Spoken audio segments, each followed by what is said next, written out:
Wagwan people, them it don't know, say Yardman Ethan, and we are here. Welcome to Weekends episode 1 plus 1. I figured, I always used to go live on YouTube, so I said, yo, why not just make this a regular, every weekend type of thing, right? So I'm going to say, yeah, last week we had the first episode, we are talking about COVID, potential treatments and them something there, and today we're going to mix up the things a little bit. Right now we're going to talk about things where people feel like them talk about every day. We're going to talk about things where they on people's brain. We're going to talk about man and woman business. We're going to talk about all them something there. All right. This weekend's topic, we're going to be talking about trauma from dating, trauma from relationships. All right. I know many of you guys know that I'm currently working on a documentary that I shot in Jamaica talking about finding my mental health in Jamaica. And this topic is one of the topics that I myself had to explore when I was going through therapy. All right. And this is something that a lot of people I know, even our parents, a lot of us have to deal with a lot of trauma. A lot of us have to deal with a lot of mess from relationships and dating. All right. So I think the first question I really want to ask you guys, what are your we're on social media, so we see a lot of people talk about relationship goals.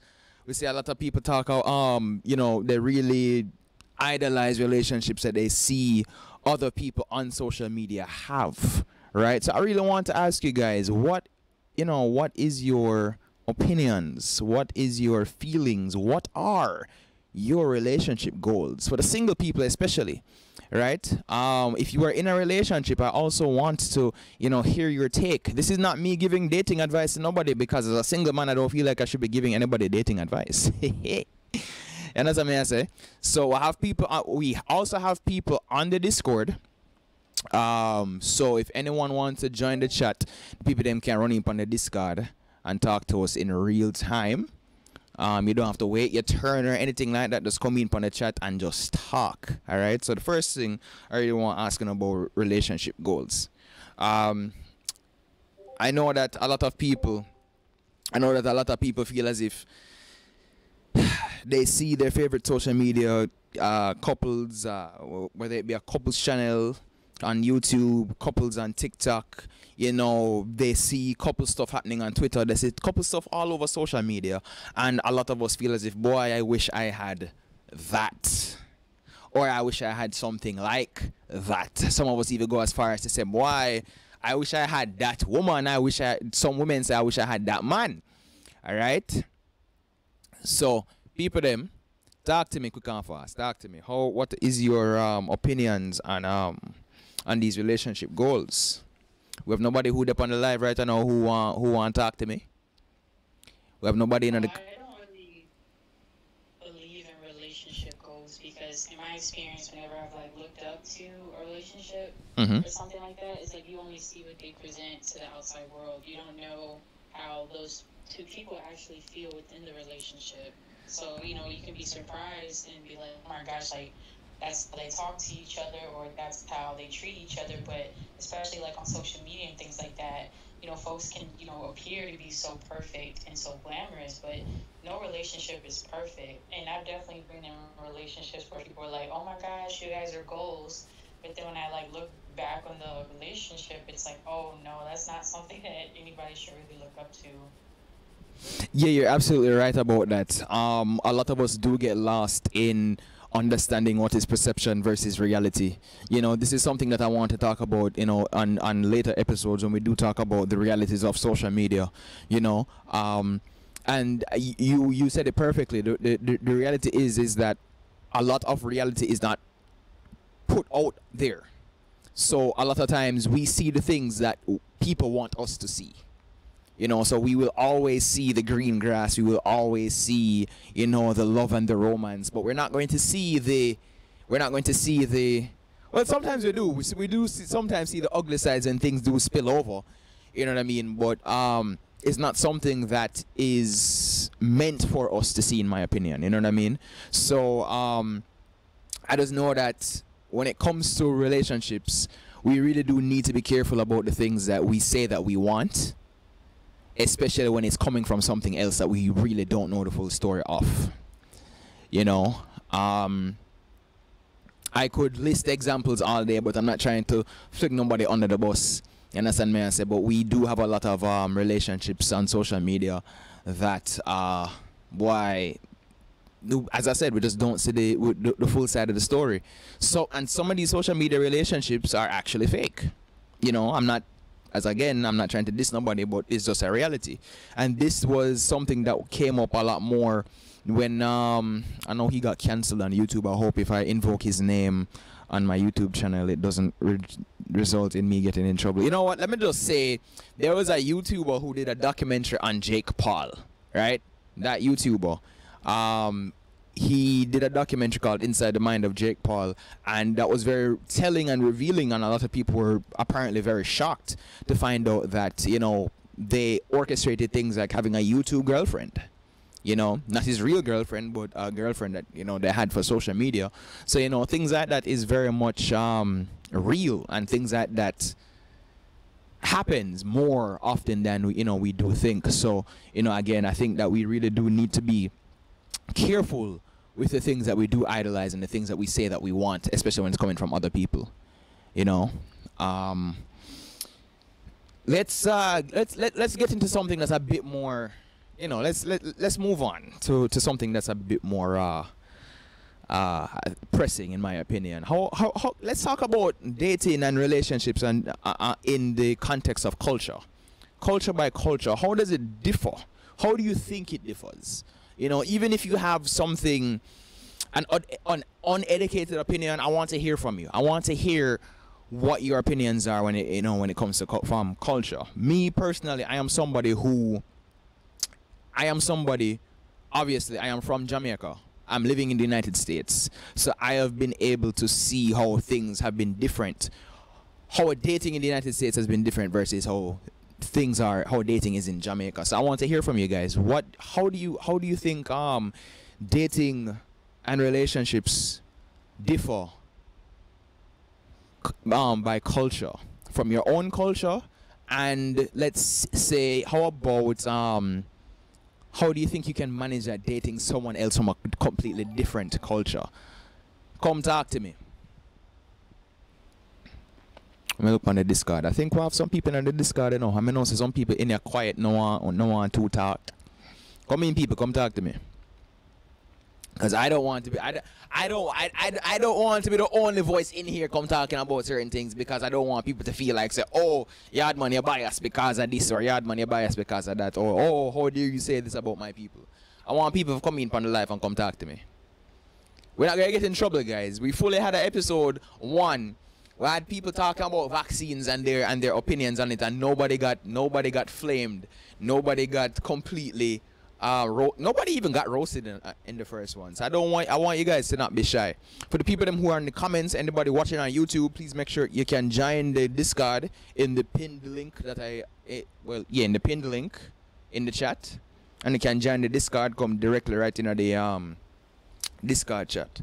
But I want to hear you guys in relation to culture. How is dating and relationships? How does culture affect dating and relationships? Let me get my this video ready, because there's a video I did for TikTok that I really do want to show you guys. Let me see if I can find it. Ah, yes, I found it.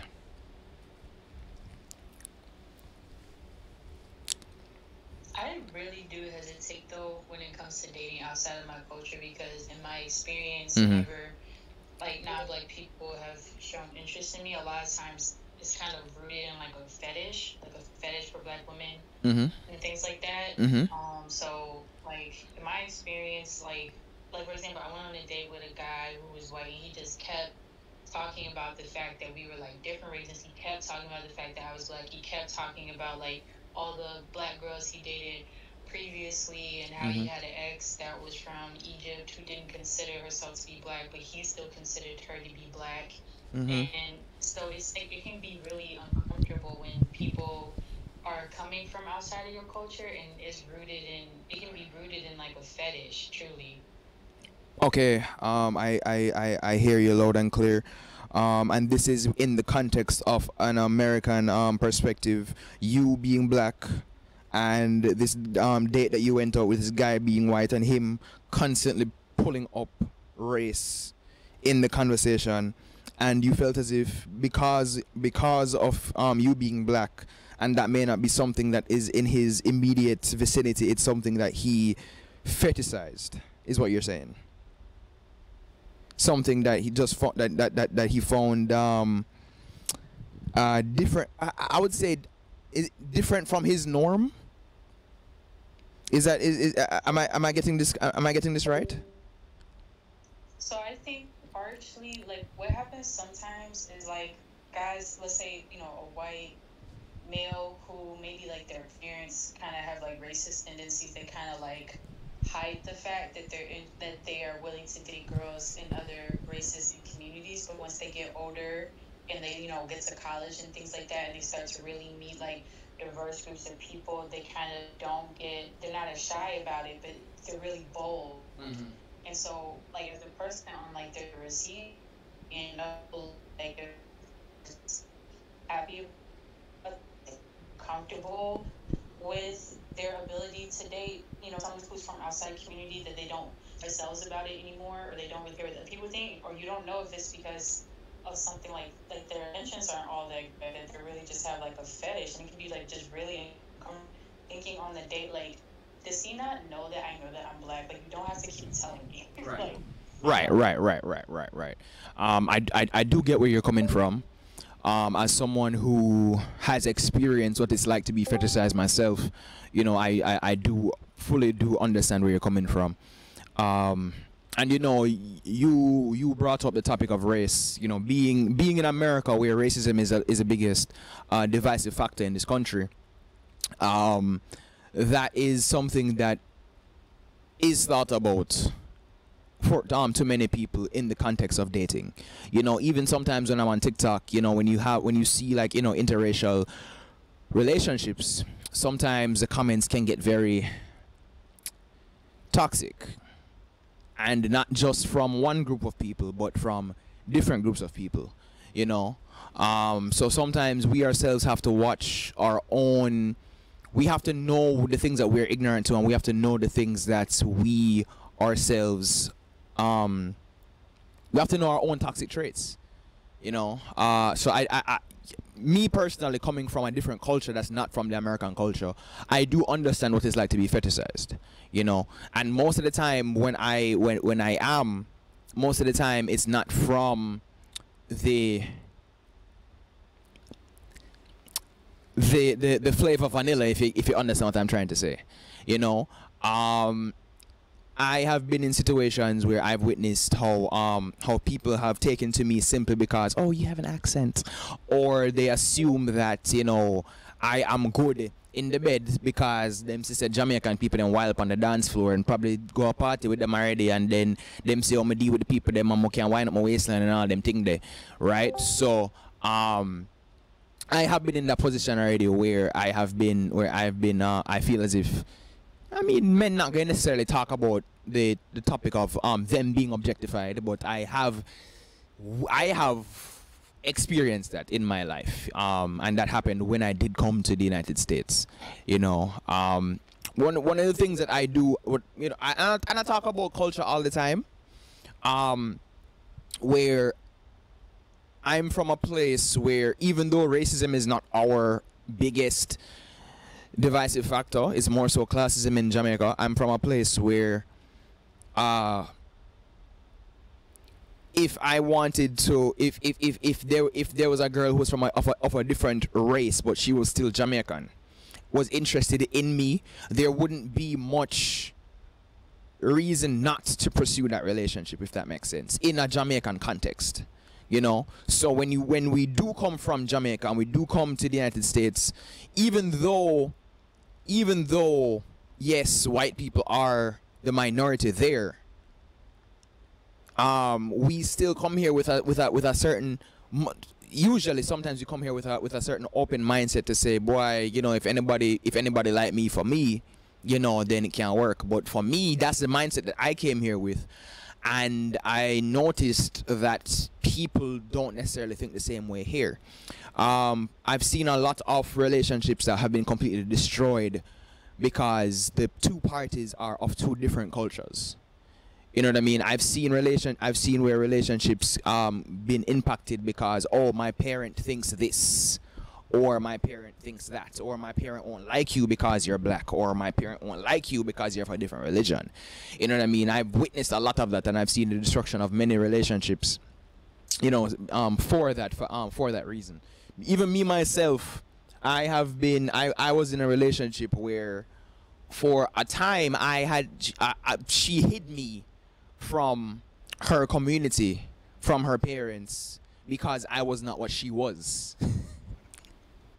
And that was the first time that happened to me, and I was like, yo, this is ridiculous. This is absolutely ridiculous. And I'm guilty to say that experience was what really made me feel as if I needed to, you know, go back to what I was used to, because I felt as if in that context the Caribbean didn't feel as judgmental, if that makes sense, you know.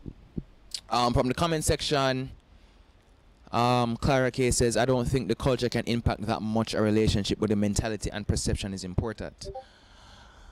Boy, Mama, I get what you're saying. I do get what you're saying, but trust me, by the time you do interact with people of different cultures, it's in a different country, it can get very, very, very, very real. Yvette Chinsi says, I only date within my culture, so for me I will date any race as long as they are Jamaican. Okay, that makes sense. To me, relationships are hard as it is. I have no desire to add any layer of difficulty. I hear you 100%. I definitely hear you. Clara says, but there are not differences between Indians or what? There are not differences between Indian and Chinese. They seem to only date between them. So there are probably cultural differences, no? I mean, me don't know which country you're talking about, because Jamaica is very mixed up in a mama. You know, I have really witnessed dating across races very regularly in Jamaica. So I mean, you may have your own experiences, yes, but it's something that is not as divisive as here in the States. If someone do that on the live, come talk to me. You know, I wanted my experience. But can you just remind me of the question again that you're asking? We're talking about how culture differences in culture affects relationships and dating. Tell me where you're from. If you want to drop your name, that's fine. You know, tell the people them where your name, where you come from, so we can hear the perspective where you come from, please. Okay, so my name is Joshua. Good evening, everyone. My name is Joshua, and come from Jamaica. I live in Mobile now. View on culture, I think for the foreseeable future, because of the kind of 1 and 2 bad experiences that I've had dating outside of my culture, I don't think I'm going to be dating anybody who is not Jamaican. And I'm saying Jamaican, not even Caribbean, but just Jamaican, because I realize that culture can really have a very big impact on how people think, how the people's family, how they think. And it's not only just even necessarily in the context of a race, for the fact that you and a person can still be of the same race, but if you're not of the same culture, you can still have very big differences in how you view life, how you think life is supposed to happen, your views on relationships, on this whole thing's supposed to go on. Mm-hmm. So like when we used to live abroad, there was this time when I used to date this girl who was black, but she wasn't Jamaican. Mm-hmm. And I remember that it was really strange because like she and I, we did like each other and everything, you know, but I think like we didn't really mesh together very well, because growing up in the Caribbean, we're a lot, at least compared to where she's from, we're a lot more liberal in just how we kind of view relationships. We're a lot more liberal in kind of our thinking.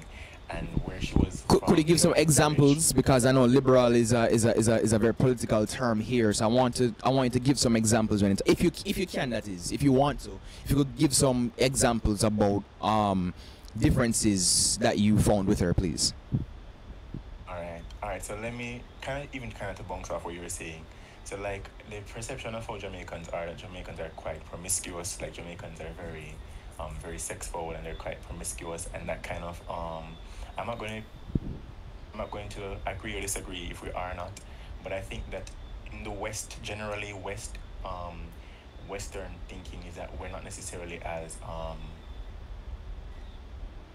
I want to put it. We're not necessarily as marriage centered as, like, for example, how the East is. It's like when where she was from like an African country. So like in that particular culture, like there was no real interaction between the sexes until you get married. Like there wasn't really any kind of, like, there wouldn't be anything like carnival over there. There wouldn't be anything like, not even like, they weren't even really big on like mixing schools, like mixing girls and boys into schools. Like they were really big on separating sexes because they just felt as if like the mingling of the sexes before marriage and everything like that would have led to problems. So they were, that's what I mean, like when I said they're kind of conservative, meaning that they really believed in strong family, traditional family views. So like compared to like the Caribbean, where we have kind of carnival, we have certain kind of songs we sing about certain kind of things and how and so on, so on, so on. So when you kind of put that into their context, where they just don't have that, they're not really a very sex forward country, they're not really a very open country when it comes on to kind of topics like that. It was a really stark difference, it was a really dramatic difference. So like even though when I listen to certain dancehall songs, or like I'd be open to speaking about certain topics now, she didn't have the experience, she didn't have the culture, and she just didn't really feel comfortable about so and so and so. And that's not even necessarily in like a relationship space, it's just in like an in general thing. Like her culture never really provided her that kind of space where they would talk about certain topics like that. And even when you got married, it's still something that you only talked about with like your fellow, like if you're a boy, you talk to your boys about it, if you're a girl, you talk to your girls about it. It's not really something that you talk like girl to boy about. So I think like that now kind of created a bit of issue, because like I think that was one of the things that created that issue, because I just think as if like that, and among other different things like religion and just how we viewed life, just made it seem as if like, boy, we just couldn't come to terms on certain things, we just couldn't really mesh together on certain ideas. And I feel as if like that kind of really hindered how we kind of communicated how we saw life, and that I think that also kind of just caused issues. I don't know if I'm explaining correctly, but it just really caused issues. And I think it was kind of really weird because coming off also what the person said before, like how it's easy to kind of have differences with somebody when you and them are not of the same race.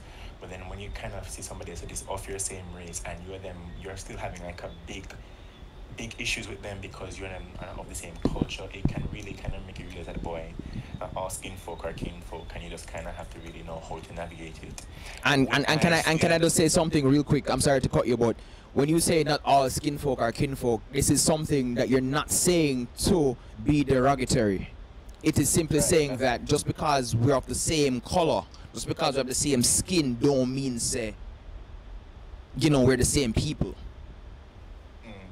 I think that's again, even when somebody was commenting that they don't think that culture can impact a relationship, I think it has an impact. I don't think it's the biggest deciding factor.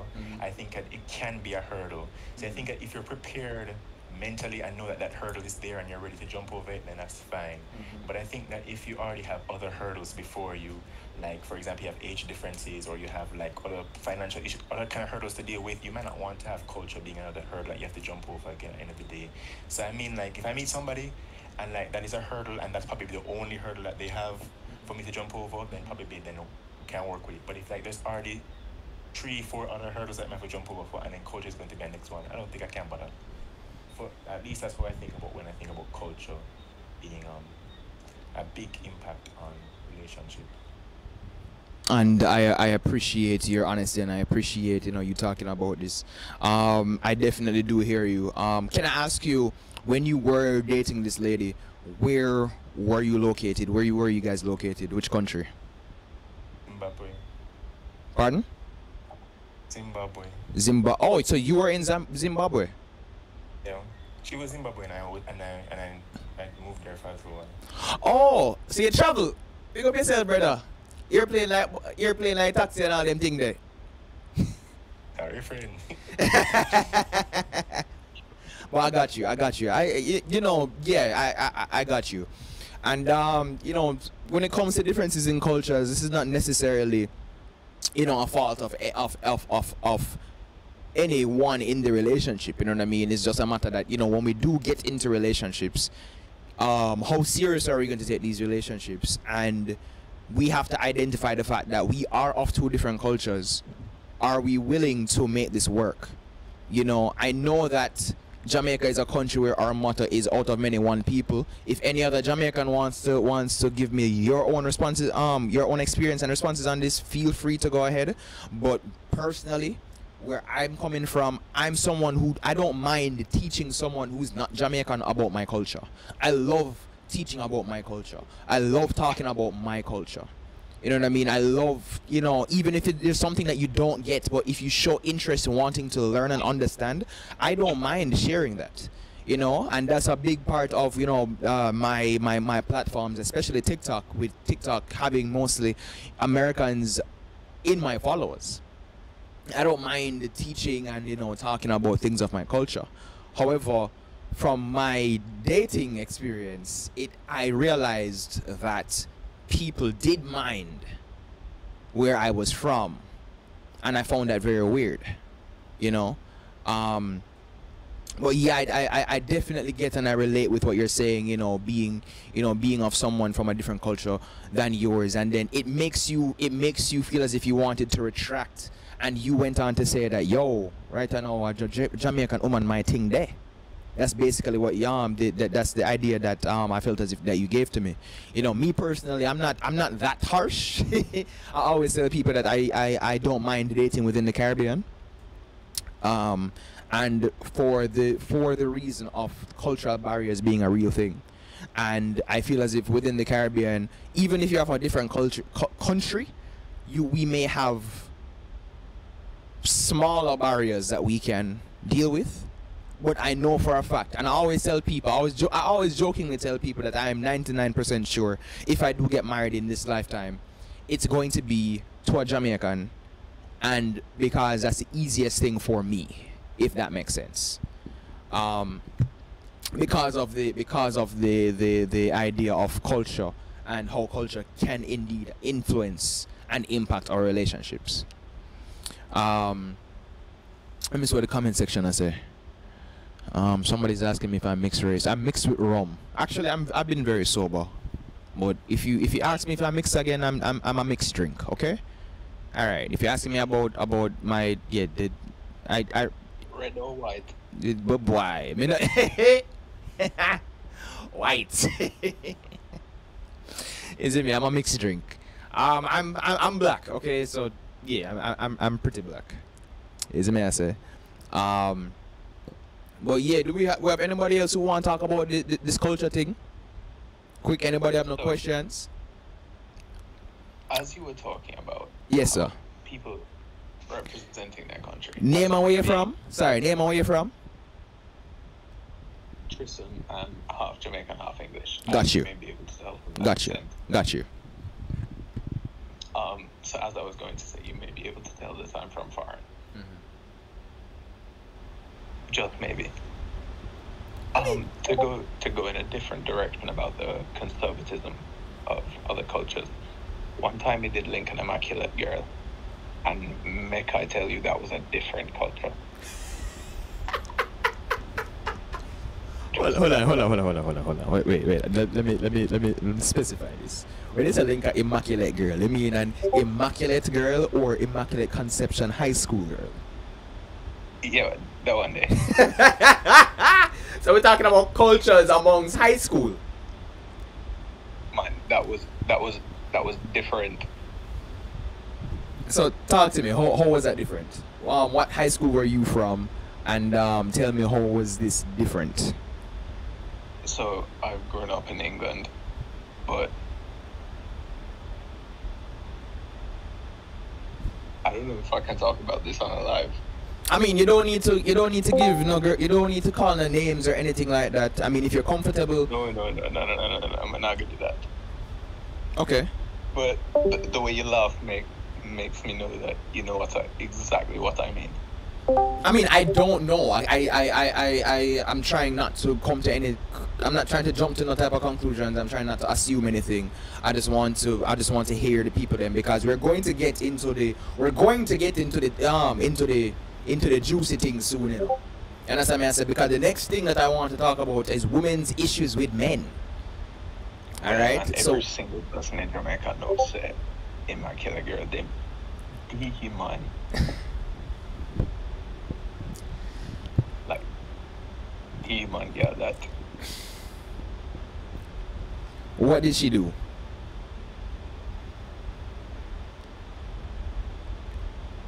You said she's a demon. I need to know, what did she do? On what level of hell is she on? That's what I'm trying to figure out.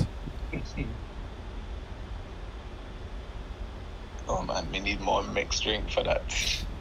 All right, my G. All right, I got you. So let me transition this conversation somewhere else. All right. We are going to talk about issues with men. I know that as a man, a lot of I have to be careful in how I say certain things, because a lot of women are going to feel as if I'm biased, and it's like, oh, because you're a man, that's the only reason why you're saying that. No. Let's I am not a defender of the drunkers. I am not a defender of the foolishness that happens. I'm not a defender of the genuine trauma that people do experience, right? So let's talk about issues with men. But when we talk about issues with men, let's this is how I'm going to do it. I'm gonna pull up my iPhone, right? Yo, I'm going to play a video for you guys, quick and fast. All right, I'm going to play a video for you guys. I hope the thing they have audio when I play this, you know. But basically, for those of you who've been following me on Instagram, you've probably seen these stories. If you follow me on TikTok, you've probably seen this video. But is it this here video?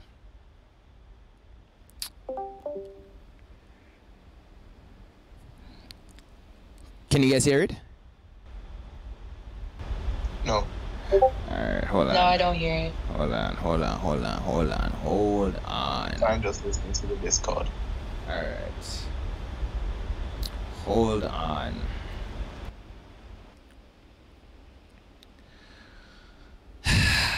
Me the kind of know say this about me, you know. But anyways, basically I asked people about their worst dating experiences. Let me see if I can pull this up in my archives instead, and I'm going to read this out for you guys. Alright. That was a good one. I remember that. Yeah, I asked people. No, not even people. I asked ladies specifically about their worst dating experiences. Right? Yeah. I wish I could have pull up the audio here, but instead I'm just going to pause it and I'm going to read this out for you guys when it does come.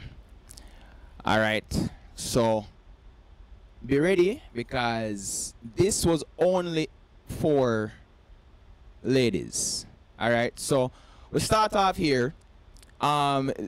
This was this young lady is telling me that the man was late, and they went to a place for 20 minutes, and after 20 minutes he wanted to be all up in her front, in her coochie. Wait, I'm not on TikTok, I can't say it. He wanted to be up in her front, him the one up in her vagina. After 20 minutes of being at a place, after he showed up late.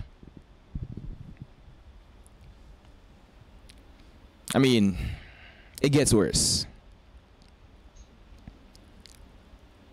Let me see. So this is a multiple parter. This African guy dated her because he heard that Caribbean girls were easier to manage.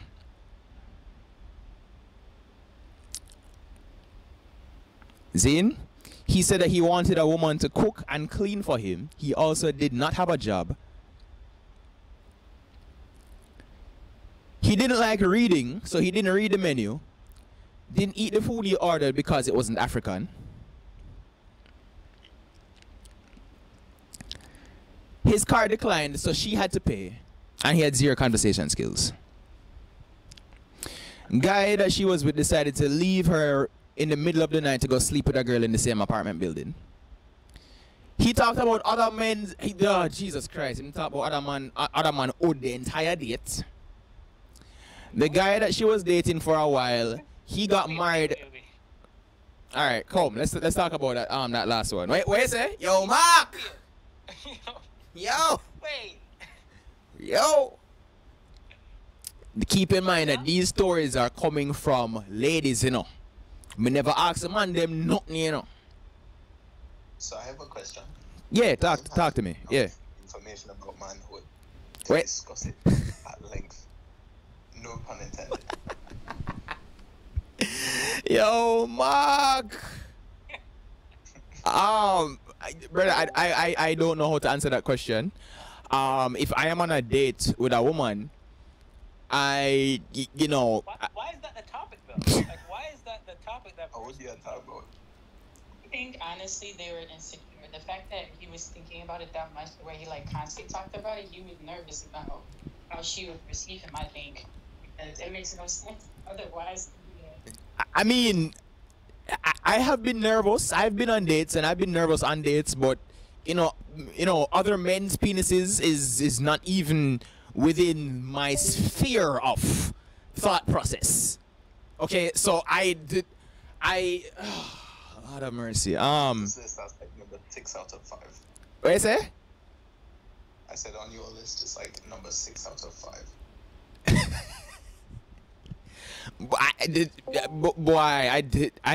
I never understood what this was. You understand? I see a comment from a Faith Francis, and she says that she's low key afraid of men. Not going to lie. Nikki Bingham says that I'm sorry, but I'm leaving him right there. Mama, I did, but boy, cause that's what we ain't gonna talk about. Weird, right? I mean, I understand if you want to like, alright, I'm not going to defend a man talking about his own junk on the first date. You get me? I say. I feel like if you're gonna talk about your own hood, you have to be comfortable with the girl. Feel like, boy, mama, right? I know, I just want to put the whole foot long in there, you know. You get me? I say, but like that means you have to have a certain level of comfort. You understand? But to talk about other men's stuff, on a date, it never makes. I don't know. But let's keep this going. All right. Keep in mind, these are women's stories about men. So this girl, the guy that she was dating for a while, he got married one weekend after taking her out on a date. We hear this a lot. Never told her, but after wanted to go. What you say? But wanted to go continue dating 1 week after he said I do. So he wanted to continue dating after he got married. Ladies, what is this thing about married men? Because I hear a lot of things about married men being interested in single women. What is going on? Well, it says she out here. She should have left that girl alone. The girl that he was engaged, she should have left her alone. Oh my gosh. That's one of the reasons why I don't want to get, like, sometimes I think, oh, I don't want to get married because of stuff like that. Some people they're just not comfortable enough with themselves, to be honest. Mm-hmm. Is it not you that did a whole video in Jamaica about people man versus single men? Was it me? No, I never did that video. I did a video about what has Jamaican men done to you? What has Jamaican women done to you? Like tell me about some of the worst things that a Jamaican man or woman have ever done to you. I've done a video like that. You never did like how Jamaican women love people man. I never did that. I don't recall, at least. No. Yeah. But this is a real thing that we need to talk about, though. But you know, when we do get to the other topic, that we're going to talk about that. But this is the ladies section. I want the ladies to talk. So this girl says that she was on a third date with a guy, and he decided it was time to get down. Right? It was time to get down. That means a hanky panky keep. Is it me? I'm ready for plow our front. I'm ready for plow our fields. All them things there. So she says that. So we're doing our stuff.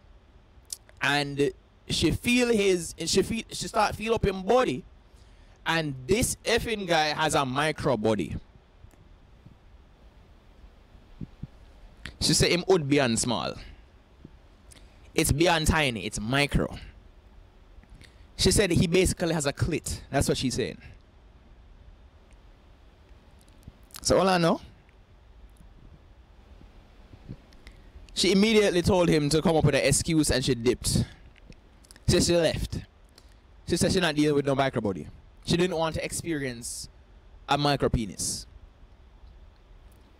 So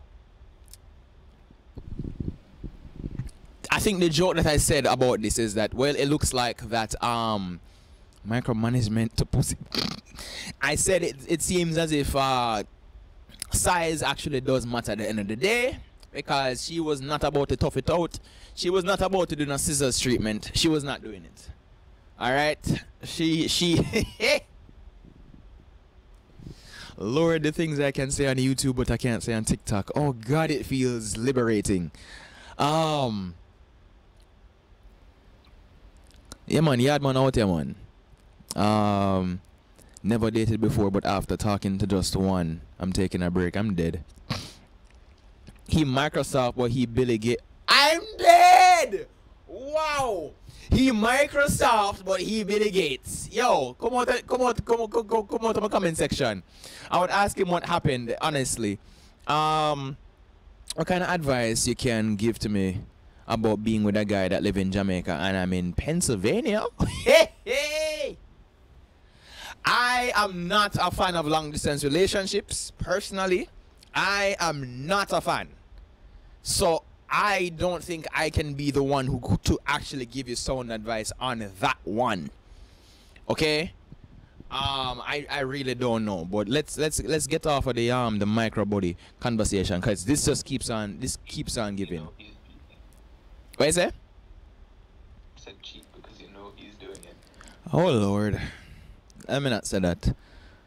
Then this one girl says that the only dates that she knows is the ones that are in a calendar. In other words, she has never been on a date. So I've actually got a lot of confessions in this that some women actually have never been on dates. Some women actually question whether or not if men actually take women on dates in Jamaica. And I'm like, wait, what? What kind of experiences are you experiencing? Because I know for myself, even before I left Jamaica, I've taken girls on dates. I've taken girlfriends on dates. You know, and I'm not talking no Devon House ice cream. I remember I took one of my girlfriends to Cuddy's, and I remember Cuddy's in New Kingston. It was like a sports bar. Yeah. Yeah, man, Chilitos. Yeah, Chilitos. Yeah, all them things there. Yeah, man, I've taken girls on dates, and even you know, as big as I am now, when I go back home, if I find somebody daughter who is, you know, worth more than a KFC zinger, you know, I'll take her on a date. You get me? Fromage. What is it? Fromage. Ooh, that's a bit pricey there.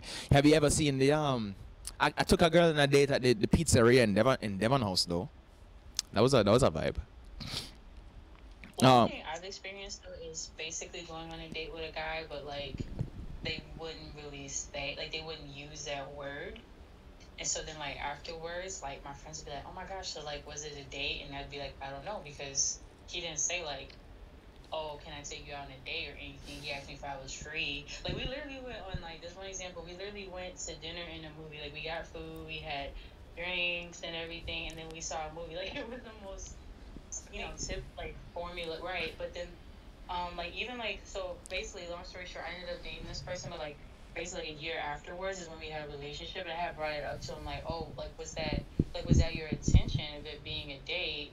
And he still was kind of like, "Oh, well, it does have the making of one, but I don't know, blah, blah, blah." But basically, like, it was. You know, he didn't, like, kiss me or anything, which was, like, if he would have kissed me, I would have been like, "Oh, he's full of shit. This was a date." But he didn't try to, so I wasn't sure, like, at the time, like, if he just wanted to hang out or not. But looking back on it, it's like, why was he so afraid to use that word?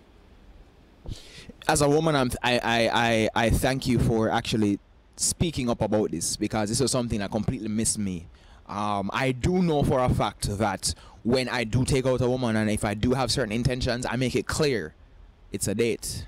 That's me personally. I make it clear. I know some people might be intimidated by the word or the prospect. You know, you might be attracted to someone, you might want to get to know someone a bit more, but they may be a bit intimidated or not ready for certain levels of commitment. so they don't want to put a label on it, if that makes sense. You know?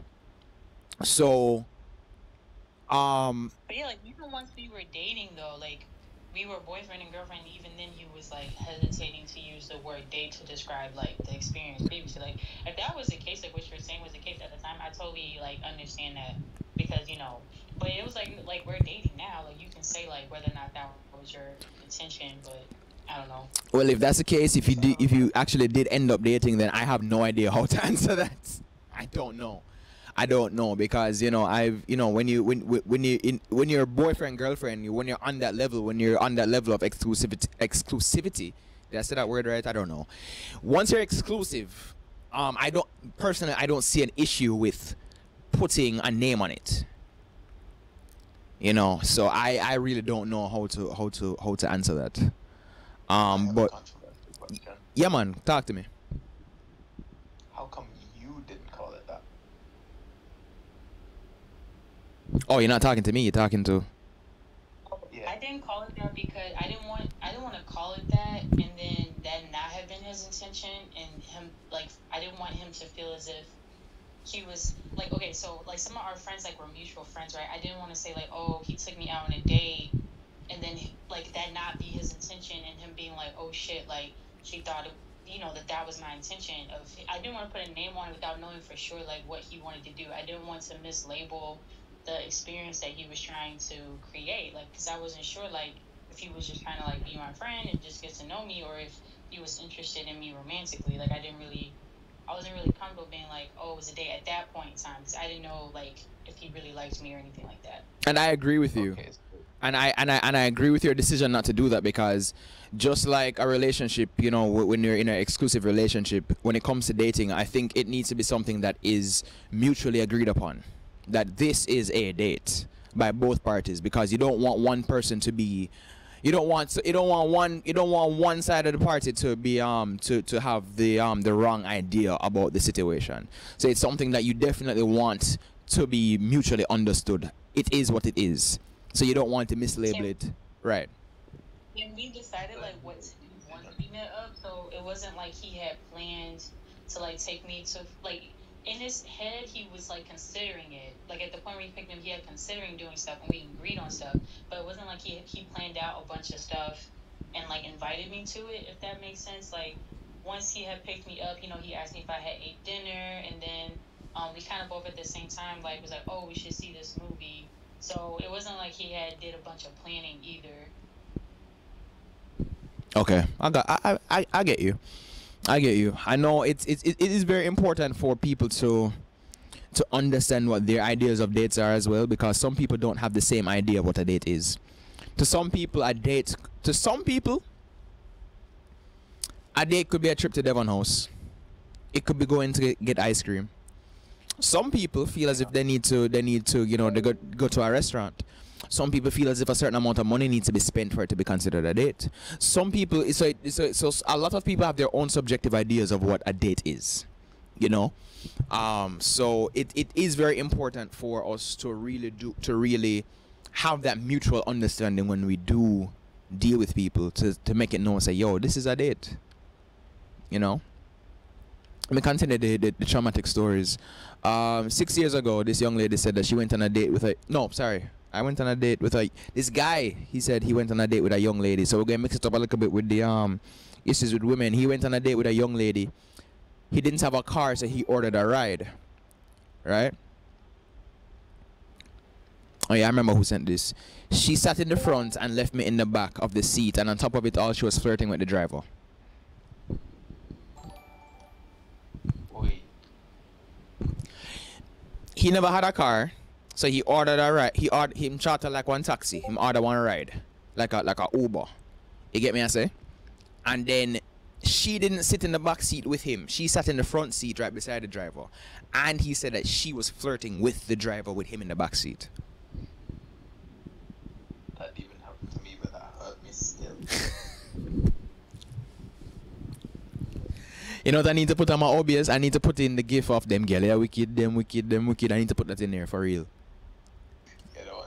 Yeah. So here, all right. Here's the final one. Oh Lord. This young lady says that she met a guy, said he had no special lady in his life. They were sitting at dinner.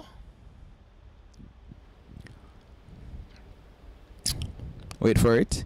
Sitting at dinner when his boyfriend showed up.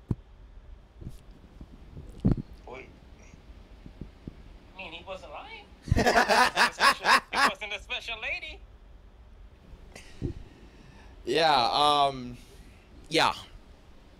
yeah. So we had one experience of a guy in there, but that was mostly from, women. So we really got the trauma stories. We got the traumatic stories from mostly women in that experience when it comes to dating, So yeah, Mr. Somebody called Mark in the comment section. Definitely, I definitely did ball out for Mark, when I read that story. But yeah, the reason why I want to highlight the issues with men is because a lot of us guys on social media, we see a lot of not even a lot of us guys, a lot of us complain about, a lot of women complain about men, a lot of men complain about women, and I feel as if we're not having these conversations in a healthy manner, if that makes sense. So I'm always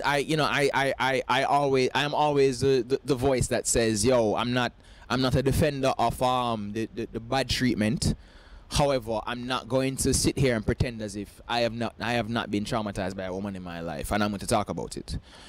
Just like how your feelings are valid as to why you've been traumatized. I mean, shit. If you're on a date with a man and feel man come show up, Jesus Christ, you have a right to be traumatized. You get me? I said that's oof. Right. So I That is called two birds with one stone. You understand? But at the end of the day, I'm not here going to be, saying, we always get caught up in the niggas ain't shit narrative and the bitches are trash narrative. I'm not trying to spread an entire blanket here. There are people out here who are hurt. You get me? And a lot of hurt people are ending up hurting people who don't deserve it. You know what I mean? So no, let's talk about men's issues with women. Let's talk about this. Is any man in here? I don't have any stories about this up. Any man in here want to talk about any issues that they've experienced with any women out there? Come talk to me. Man, them don't be shy. No, it's not me personally, but I have a lot of female friends. Yeah. Who talk about their man problem with, like, we at work and we just be talking about shit, and they usually talk about their man problems. But when I ask them certain things about how come you're not doing this for their man, or like little simple things to like have a conversation about the problems you're having with your partner, they said they don't want to have that conversation or initiate that conversation because they're too scared. And I'm like, you can't have a stable relationship without you taking that first step if you see something wrong. Because the guy might not know that he's doing something wrong or something that he dislikes. You're absolutely right, and communication is something that is definitely necessary when it comes to having a healthy relationship. And if you're too scared, then what's the point? You know what I mean? Like if you're too scared, what's the point?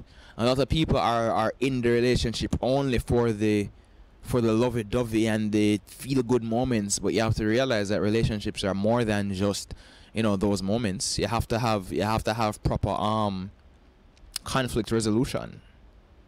You know what I mean? So boy, it really rough out here. The fact that you're able to ask her that, and I mean, at least she's honest. On the topic of communication, I've said this many times for the people who have seen me live. That I talk about this all the damn time. I am someone who values effective communication. I've been in a situation already where a girlfriend has told me that we were having an issue, and I was trying to talk to her about the issue, and she fully told me she wishes that I could read her mind. I wasn't having it. And at that moment I knew that's when the relationship was done. Yeah, that's so unhealthy to like not only feel that way, but to project that onto someone else. That is bad. Yeah. Yeah. You know, anybody, I know that some of the man them probably don't want to talk about them stories, but does anyone want to talk about them stories? I feel like I put my stories out there a lot. You know, if I call nobody name, you know, you really don't. So I don't have anything that bad, but like, and this was in England, but so I took a girl out one time. This isn't that bad compared to some of the stuff we've heard, but like. One time I took a girl out and I took her out for drinks, and we had drinks first, and I was like, when she went to pay her half, I went, no, tonight's on me. What? We went to dinner, and the girl ordered the lobster and like 3 courses and drinks, and I was like, yeah, I paid, but I never spoke to that girl again, and she texted me back again. I'm like, I've never fucking told you to you again. Like, my mistake for saying I would pay, but when somebody's paying for me, I look at the promises. I'm not buying the most expensive thing on the menu all the time. My father taught me something when I was young. He said, if you're going out with people, and if they're willing to pay, look at what their order first, and you order something equal or less to what they got. Because you don't want to be a burden on other people. I thought you don't use people for their money. Yeah, I think a lot of us have been there. I've been in a situation where I took this one girl on a date years ago, and she basically used me as a free meal. Come on. Yeah, you know those moments where I have money on my student. you know those moments you know those moments where you get the date, the food gets put on Snapchat. And I'm not saying that, you know, she needs to put whoever she's out with on Snapchat. I'm not saying that she needs to do that. Okay? But it's always the food that goes on Snapchat, but not who she's with.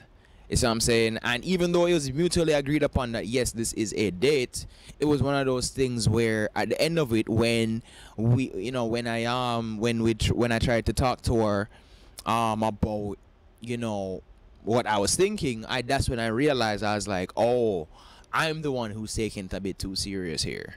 Okay, I see what happened. All right.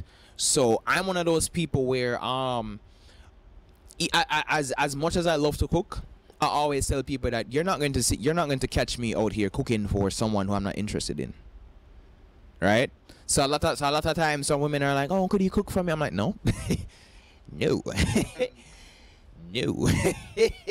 No. You get me? That is something that I do for people who are my friends, or I feel like cooking is not something that I do for random people. You know what I mean? What is that? No Sim September. Yeah. Wait, say no. Wait, what? Since September? No Sim. Oh, no Sim September. Got you. Yeah, no Sim September. Got you. I really don't want to. As I said, I've talked a lot about my experiences. I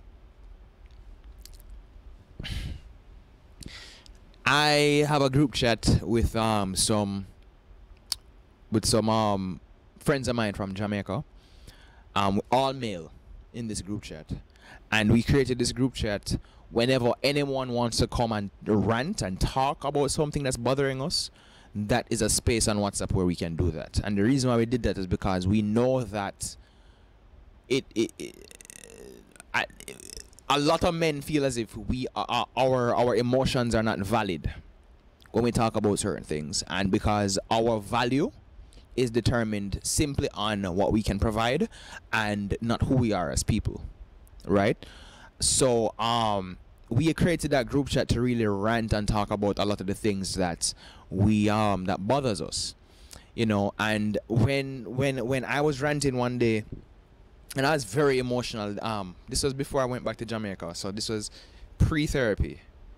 I was ranting about a bad experience I had with this girl, and it was messing me up because I was saying, yo, even when it comes to my parents' relationship, my parents used to be married, and my mother came to the United States, leaving me and my dad behind. And then I was the one who had to figure out that there was something really wrong with my parents' relationship, and my father was the one who had to tell me, yo, my mom cheated. And that was the greatest heartbreak. That was the worst heartbreak I ever experienced in my life from my own mother.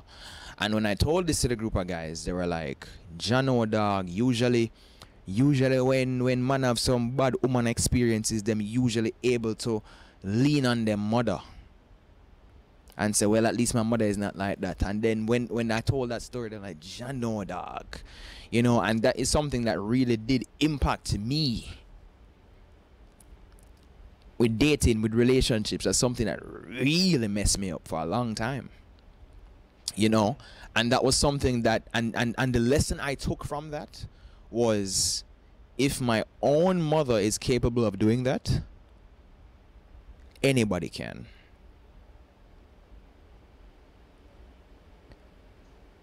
That was the lesson I took from that. If my own flesh and blood can do that, anybody can. You know? And that was a hard pill for me to swallow. That was one of the hardest experiences that I had to cope with in my life. You know, and you know that led to divorce. That led to my once nuclear family no longer existing. That I always tell people that I feel as if that experience was something that significantly affected the trajectory of my life. You know. So there, you know, I say this to say that I always have that story in the back of my mind whenever I hear narratives about, oh, all men are this or all men are that. You know what I mean? I always have that story because that's the closest story that I have. You know, and as I said, that was my greatest heartbreak. You know, and that was something that I had to go to therapy for. You know.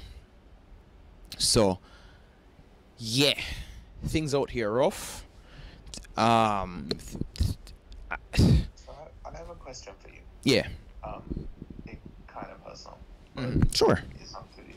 How did that affect your perception of cheating? I've never cheated in my life. And that was something that solidified my position on cheating. I always tell people, if I am going to be a jankro, if I am going to be a no shit nigga, it's going to be as a single man. Right? I tell people this straight. I'll be that as a single man because I'm not cheating. Right? But the moment it gets to relationships, let me tell you something. I tell people this all the time. I am fearful of who I am when I fall in love. I am fearful of who I am when I get into a relationship. That's because it's as if I give so much of myself to it. It's as if sometimes it's as if my conscious mind takes a back seat and I'm fully running on heart-filled autopilot. You understand me? I said that's who I am when I'm in those situations. And I am fearful of that simply because if I put myself in a situation where I give so much of myself for it to be abused, for it to result in heartbreak, it's rough. And that experience that I had with my parents is something that affected me even more so. So as I said, like my personal me, I've never cheated and I don't plan on doing it. I'd rather walk out a relationship, I'd rather leave, left you alone before I go ahead and do that. Because me personally, I've said it all the time that I do not want to be what my parents are. Not doing it. Yeah, I was just interested because I have people in my life who've had a similar situation and have a similar outlook to do with relationships. I know it affected their relation with their parents, and I know the way he sees it is he would never, ever, ever do what his father did. Right. Ironically, is how his father thought about his own father, if that makes any sense. Yeah, I do get you. But yeah, it's definitely something that nice to have as always. Big up yourself, you know. It's something that I take very seriously, and it's something that I don't plan on going back on, you know. That's some of the trauma that I've experienced. Yeah, and this is and I just want to say, you know, for the record, this is not me disrespecting my mother. You know, I still love my mother. It's just that this is part of my story, and this is a story that I'm going to tell. You know, it took me a while. It took me a while to be able to have decent conversation with my mother again. It took me a while to be able to even tell my mother that I loved her. Right? Because for a moment in time, I genuinely hated my mother.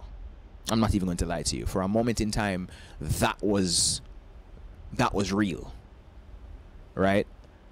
And one of the things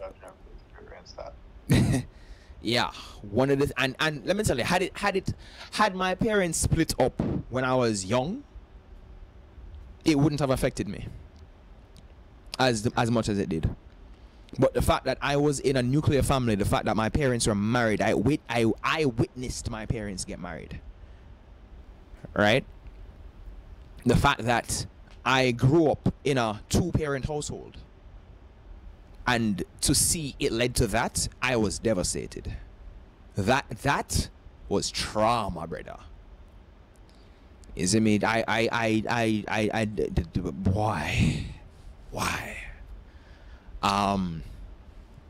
Yeah. It definitely affected my relationships going forward, because I'm someone who I value communication as much as I do, and because my mother was not a good communicator, I found myself subconsciously being attracted to women like that. I was entertaining women who were shit communicators, and I had to come face to face with this type of stuff in therapy, and I had to finally decide to put my foot down. Even a girl that I went on a date with recently, and as much as I liked her and I really, really, really wanted things to go well, I had to cut her off because her communication skills were trash.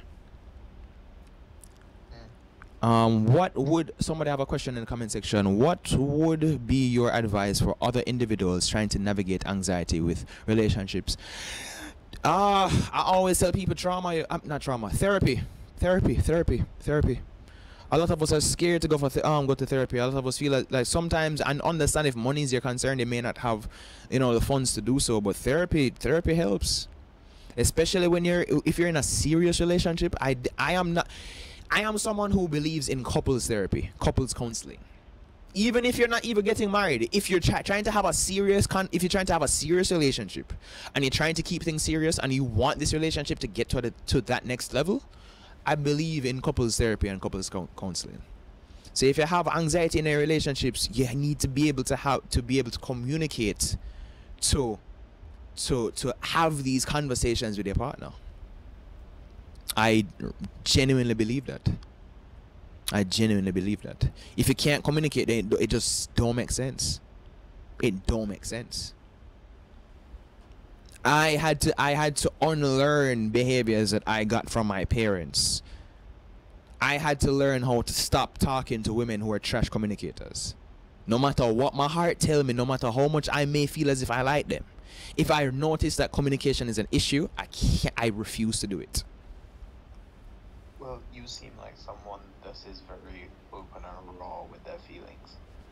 I am, and sometimes I feel as if sometimes I in my own private thoughts, I admit this to you, that sometimes I feel as if I'm a bit too open and raw.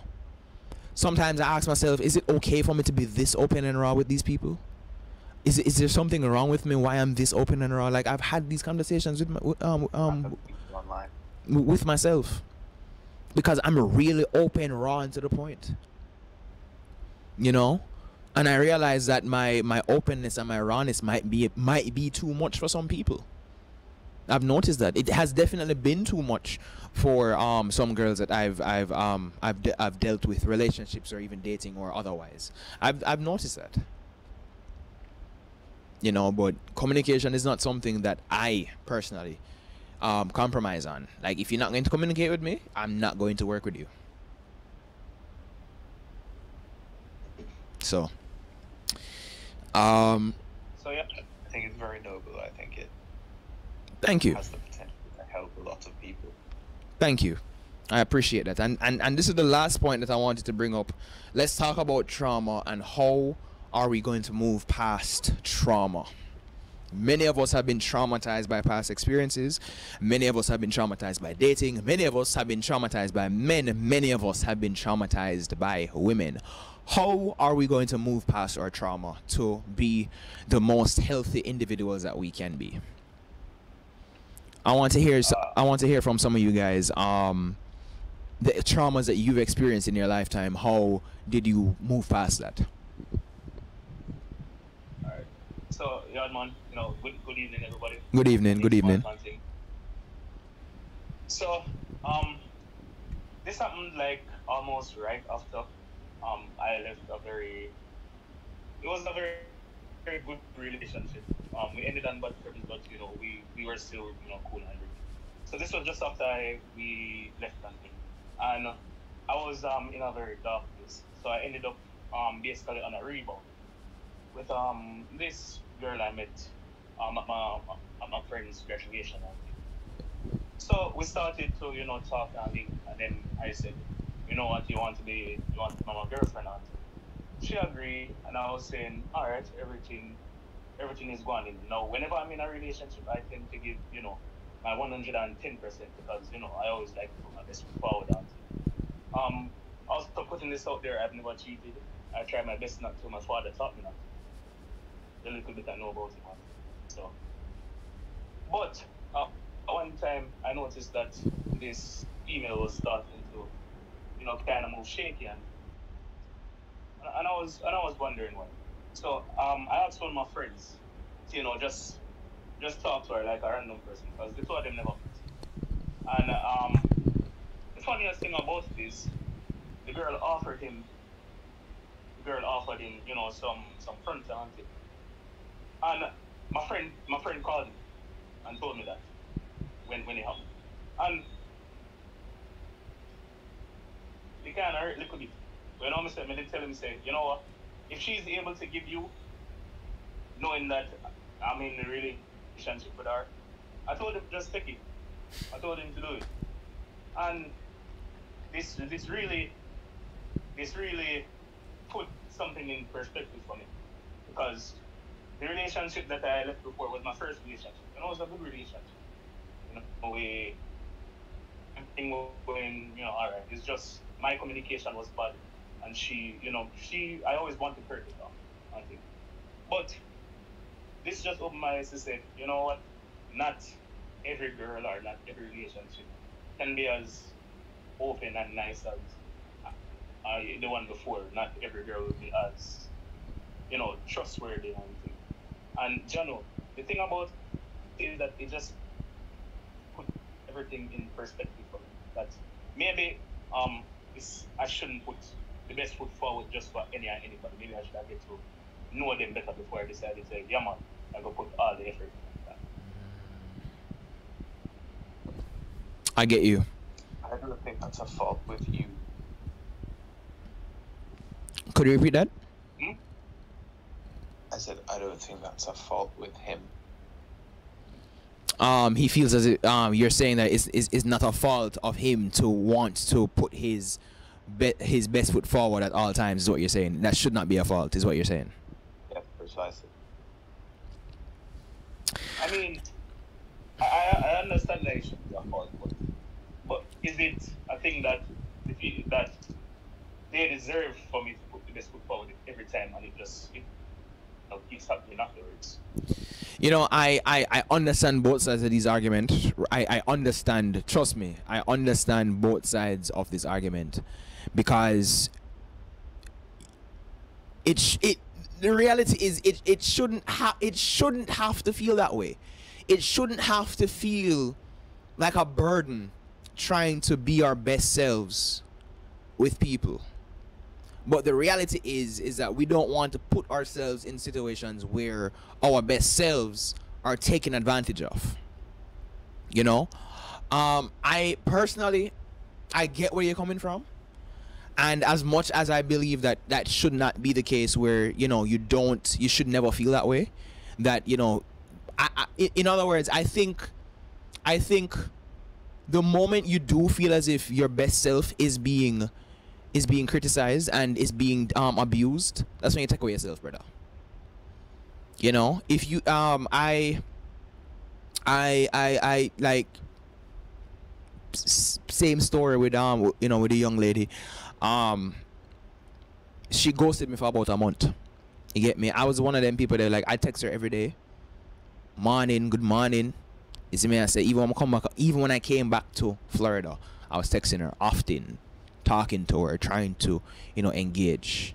Got to a point where she read me, left me unread. Days pass. I shot her a message. Yo, everything all right?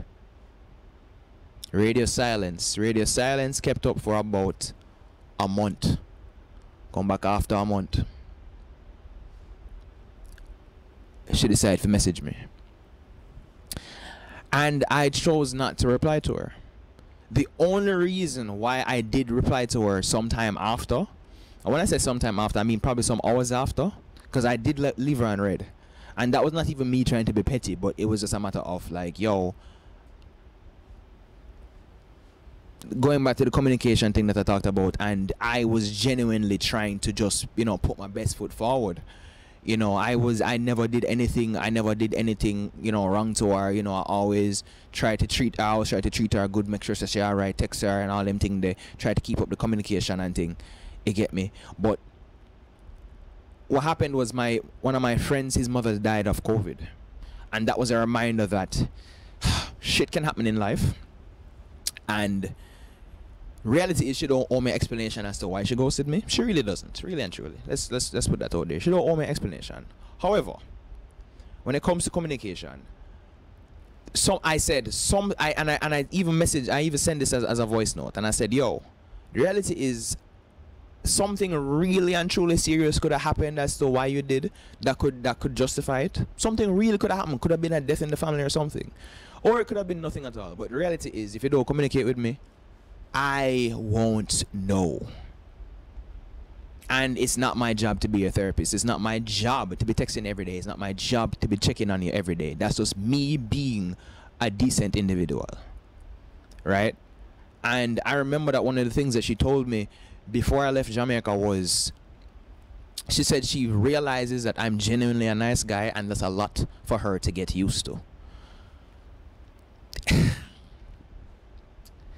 When I heard that, question. Yeah. Is this when you started that whole Instagram thing about people being too nice? Yes, that's exactly why I started that Instagram thing about people being too nice. Top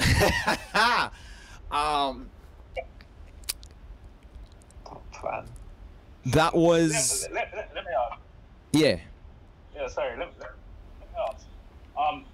Is there anybody else that had like the incident where they were just saying that they're too nice? Me? Like I'm asking if there's like any females in the chat. No, it's when I have these conversations, I never want to speak to guys about this in an open forum. I want to hear from the ladies, and the reason why I do that is because a lot of women feel as if a lot of men are wolves in sheep's clothing, right? Which is true.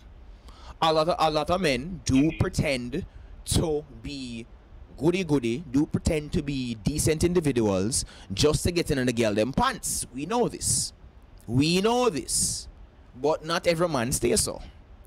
And in reality, a lot of us have to be a sheep in wolf's clothing. We're actually decent individuals, but to get a certain girl attention or for rough up our exterior, which is also true. You know, so that's why I always like to ask ladies about this, you know, if that makes sense. Because if it's going to be a group of men talking about, oh, me nice this and me nice that, the women are going to be in the comment section like, lie at them. If that makes sense. Yeah, man. That's real, but like certain situations, I will never actually talk to any of my male friends about it, because if we're going to talk about it, we'll probably just go cuss about woman for a couple hours. But we're not really getting nowhere. We just go cuss and get the off our chest. More than if we talk to probably a female friend or like a group of female friends, then go, you know, give me feel them experience something and say why them feel something, which, you know, helps make you understand why this is going on, why this is not, you know, everything. It just makes it a whole lot clearer. So hold on, I see a comment. I see an interesting comment right there. So sheep in wolf's clothing, I don't think so. Can any gents comment on that? Because I can tell you straight up, I've done that. I'm going to be honest with you. I have done that before. What you say? I said, yeah, man, rough up them exterior, them interior, them everything. And that's not genuinely who you want to be, but that's what you realize gets attention, right? Yeah, man. I tried, but I failed. The fact is that you tried. The fact is you tried. Yeah, man. Yeah, it goes too much against my nature. Somebody who'd up on the live want to talk? Yeah, I want to share my experience about a wolf in like a sheep's clothing for me. Sure. Talk to me. Alright, so this was like back when I was 17. I met this guy, and he was like begging me for months to give him a chance, right? So like after like 3-4 months of like begging me to give him a chance, I finally gave him a chance, right? And we was dating for like 6 months, and then we finally had sex. And then like a few days after we had sex, he was like, oh, we need to break up. And so I'm like, why do you want to break up? And he said because he had a girlfriend of 6 years, and the only reason he wanted to mess with me was because she didn't want to give it up to him. So. Oh, shit. I'm sorry that happened to you. Can I say and I mean I don't yo, first and foremost, that rough, and I'm sorry that happened to you. Yeah, because of him, I don't date Jamaican men. Like, he was my first. Bumbo Claw.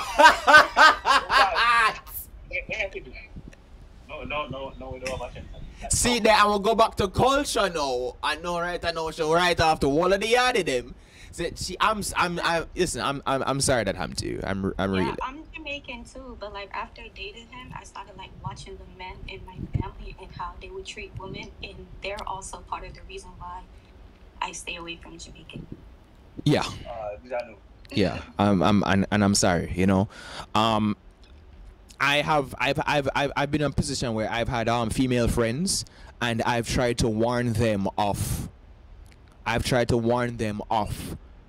Individual of men that they're trying to get in relationships with, men that they're trying to get in dealings with.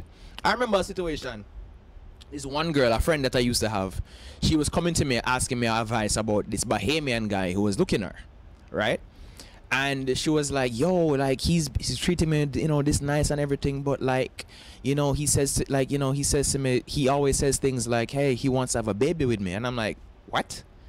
So she's asking me, what does this mean? And I'm like, ma'am, he wants to raw dog you. He doesn't want to have a child with you. He wants to be in your vagina raw. Right? That's what he's saying. Be careful. And I warned her against it. And she fully ran into it. And I remember, I have another situation. I know another girl who was dating this one guy who was absolute trash. And not just me, but other friends were telling her, like, yo, don't do it. It took her like months or like up to a year for her to realize that, yeah, she shouldn't have done that. You know what I mean? So I say this to say that sometimes some people head tough, not just women, but sometimes some man head tough. Some people head tough. Like, you see the obvious red flags, but you still go into it anyway. So I say this to say not to say that they were necessarily red flags that were presenting themselves to you. You know, I don't know who you are and I don't know your situation personally. But can I ask you, was there any potential red flags that you decided not to pay attention to before that point? Well, I was pretty young, and he was like my second boyfriend or whatever. So like I didn't know any red flags to pay attention to because I don't have any relationship in my life that I can look up to like have that discernment. So he was like my first like I had to like learn how to have discernment when it comes to certain people. Like after him, like a few years later, I was talking to this guy, and we was talking for like 3 months, and he was telling me how after 6 months I should have a baby by him. I was like, no, like I dropped him right then and there. I was like, good. Good. Yeah, man, that good. Good. Oh yeah, man. Yo. Not that I'm going to come to defense of certain females, but this topic came up sometimes when I'm talking to some of my friends, and they said some of the reasons why like they ignore some of the red flags because they feel like because it's mostly men or the men around them that's telling them that yo, this is a red flag, or yo, this guy's shaky and thing. They said mostly because they feel like they themselves are trying to, get in her pants and thing. So they say they're not taking their, opinions as valid opinions. I'm kind of busy right now, Dad. Not yet. Yeah, man. So they're saying and I don't know why they would assume that us as friends now I'm gonna try, look out for them and thing. Yeah, and I do hear that. And that's probably because they've experienced that, before. Maybe that's an experience that they've had before.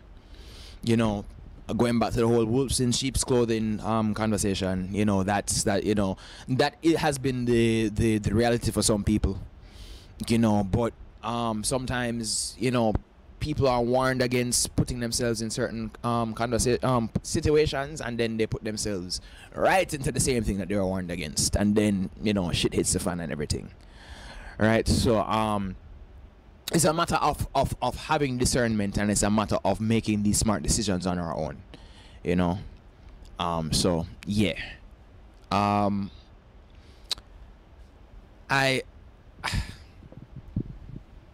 And just to show people that I'm not making any of this shit up. I think this is the note that I want to end this on. Let me go into my archives and I asked the ladies. This was a ladies only Instagram story conversation, and I asked ladies about their opinions on nice guys. And if I'm being honest with you, it was something that really did discourage me, because I didn't even go through the entire story post that I had. I can't pull up everything because it's going to reveal their Instagram names, so I'm not going to do that. But let me just show you the ones that I posted. So I asked ladies, what do you think about nice guys? They finish in this Shakarith position. I'm sure we know how that joke go.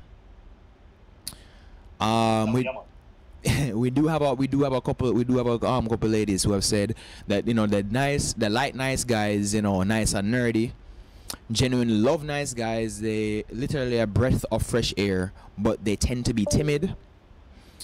Has to be a balance. Here we go. I love a nice guy with a little thuggish or dominant vibe. The reason why I'm showing these stories is because I'm showing you the duality of how you do have wolves in sheep's clothing, but then you also have sheep in wolves' clothing. That's a real thing. So as I continue with the stories, you guys see it. There's nice, and then there's pretend to be nice to get what they want, and with a dash of manipulation. address this. Right? We have this one lady says that she's dating one now. If pretended, nonchalant, gaslighting, obsessive men are cute, babes, you are a yamhead. Hey. They are bomb, especially when they have little badness to hide. All right, we started. No, what that say? Let me expand this. Let me expand this in the background. What that say? Nice guys are a bomb, especially when they have little badness I hide.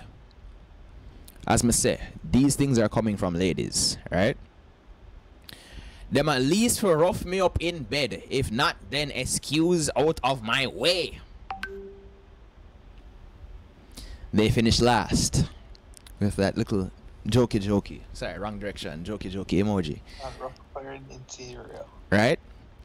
Listen to this now. Them limited. So how I feel about them is irrelevant.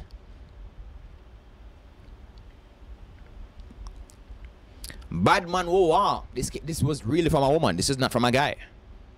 This was from a woman. What I think, do they even exist? Honestly, I just want to... Oh, this one girl was trying to hit on me. She was saying that she wanted to be the soup that I was eating earlier. Let's skip that. If you are a genuine nice guy, it's never self-proclaimed. So a genuinely nice guy deserves... Yeah, she was saying that genuine nice guys are never self-proclaimed. My response to this was, if my character is judged, I'm going to speak up for myself. You know, I'm not someone who walks around all the time to say, like, you know, I'm this and I'm that. You get me? It's up to you to, you know, be the judge of my character. Right? Yeah, but I understand where she's coming from, because you do get enough people that just walk around going, "Oh, but I'm such a nice guy." Yeah, they're doing the pick me they're doing the pick me behavior. You know, you don't have to be doing that if you're genuine. You know what I mean? You don't. Which is right. That was a DM I had with somebody. Hold on. Let me. I think I'm getting closer to the one. When it said nice, how nice? No, she's questioning how nice are we talking, right? Listen to this one now. They belong in the friend zone still. From a woman, mind you. They belong in the friend zone. Either give me a little bad man vibes or go hold a seat.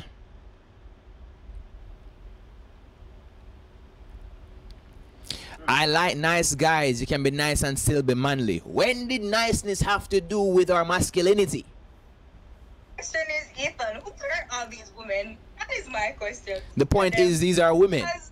These are women. Because somebody have to hurt them for them to behave like that. Facts, and I agree with you. I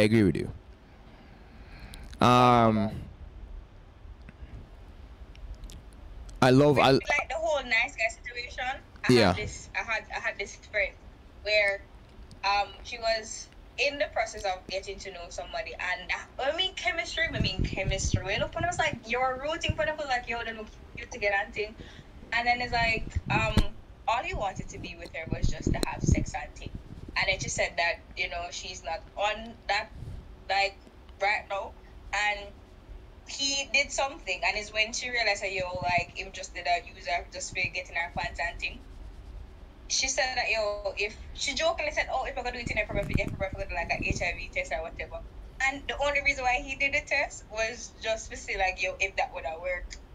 He like, are men that manipulative to like, oh my god, do this active, this kind of be change your mind? And I'm like, what? I mean, another thing too is like when a woman, well, no, they didn't do anything, but he was expecting. I'm like, wow, me never know Samantha, never know. And what man thinks that the standards are so low that it's just not having HIV? Bro, I'm saying. That's ridiculous. That's absolutely ridiculous.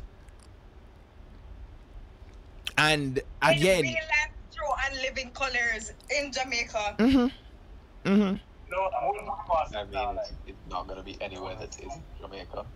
Stress out. God's favorite channel, you know. But the other thing is, you see, a woman has when I don't know how to explain it. Women have good intuition. When a woman feels something, Really? is because I think you're generalizing there. I think I think you need to fix up that. You need, fix up that statement there. Fix up that statement because me see some woman with some horrible intuition. In certain Better say woman you know have good intuition. Yeah, man, Rephrase that. Because trust me, common sense not common no more. No, I know that. Common sense rare. Let me rephrase that. In certain situations, a woman can decide to use their intuition. Is that better? Okay. Let me explain. Let me give you a scenario. Because a woman can get like, oh, I feel like this guy not really too into me, but they still push and try to see if things will change. So like a woman will probably feel like, so yo, I know that I'm not going to get anything out of it, but still goes along with the whole process or whatever. And then when they realize that, yo, this guy never here for the long run or whatever, I'm like, oh, I was right all along. And that's why sometimes they feel extra guilty because they did kind of know all along. That's what I mean. Like, women know how intuition when stuff will happen. You understand now? I mean, I get what you're saying. I think it's easy to have good intuition when the situation isn't close to you, like it isn't personal to you. When you're looking at somebody else's situation, it's easy to have very good intuition. It's very easy to like say, yeah man, you should have sense. But when like you're in it now, it's really different when you're in it. I agree because a lot of times infatuation messes with our intuition. It clouds our judgment, and sometimes we create a false sense of fantasy in our mind when it comes to dealing with other people, and that influences the relationships that we have with them. So sometimes we say to ourselves, boy, me know say I see this red flag, you know, but I maybe if me tough it out and maybe if I do this, then maybe things can go a bit different. Excuses. Right. Sometimes them say like a parade of red flags. I'm like, no man, he's a good youth, you know. And that's exactly why I asked you to rephrase, because people, because trust me, intuition is something that, you know, people possess, but a lot of people simply just don't use it. You get me? I say intuition is and intuition is formed from experience. You get me? I say. I have a comment. I don't think that sometimes people don't use their intuition enough. I also think that sometimes some people are going to get catch either way, whether they have intuition or not. Like, no, understand. I think meaning that, like, for example, there was a saying when somebody's like, when you set a trap, for example, if like you're a person setting a trap for a rabbit, you study how a rabbit behaves. So like when you set a trap, you already know what they're going to, how they behave, so you know how to catch them. So I feel as if like when certain people are looking and preying on other girls, right, they already know how they're going to respond, or they have an idea of how they're going to respond. So when they do certain things, they already know what like the outcomes are going to be. So like I don't think like certain people can think beyond that. They can't escape a trap that is already set for them. I don't know if I'm making sense, but something like that. I get you. I mean, If somebody else want to comment upon that? Let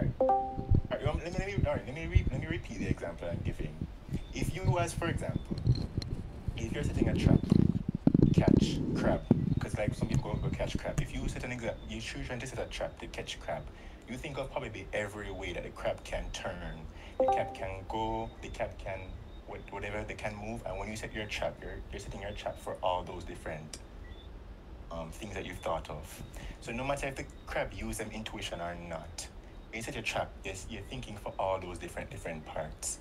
So I think like also in real life, when certain people are trying to catch a certain girl, they know the kind of girl they're looking for. They think about all the different ways that she might be thinking, the different person that she go to or who she go to for advice. So when I'm kind of trying to trap her as well, even if she relies on her intuition or not, she's going to get catch because like they've already thought of everything. Does that make sense? So proper manipulate your way into our pants basically. Because I feel as if with how much thought you've given to this. Like that brother that have time to think with like all this trap just to trap this woman. No, I've known people like that, so it's real. It's real. People will. You only crap though, because then they're not a brain. But I mean, like, the reason why I say crab now is because, like, certain people are attracted, or you see them would always go off a certain type of person. Like, they always, if you look at their dating history, they prey on people who them know them can get. Exactly. Exactly. Exactly. You're not going to set a trap for something. You're not set a trap for something you can't get. Exactly. Right. You're not set. Exactly. Yeah. So you know if you know is a person, like for example you is a dog, and you might look at the crab and be like, crab if you have sense, obviously it's a trap.